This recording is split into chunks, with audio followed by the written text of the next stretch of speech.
مولانا اشرف علی صاحب تھانوی رحمۃ اللہ علیہ، انہوں نے ایک طرف یعنی عجیب و غریب شان تھی مولانا تھانوی رحمۃ اللہ علیہ کی، مدرسہ بھی تھا، پڑھاتے بھی تھے، فتاوی بھی ان کے بے شمار ہیں، متاخرین علماء میں ان کی تعداد کے برابر کسی کے تصانیف نہیں ہیں، اور وہ بھی مختلف موضوعات کے اوپر۔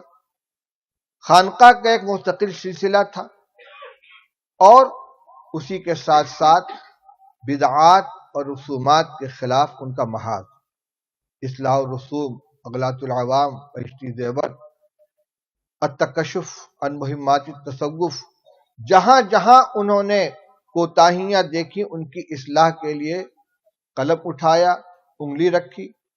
تصوف میں بہت سی جاہلانہ رسمیں شامل ہو گئی تھیں۔ مولانا تھانوی رحمۃ اللہ علیہ نے عجیب و غریب علوم اللہ نے ان کو عطا فرمائے تھے۔ تفسیر بیان القرآن کے حاشیے پر ایک مستقل مختصر حاشیہ ہے جس میں قرآنی آیات سے انہوں نے اصول تصوف کو ثابت فرمایا ہے۔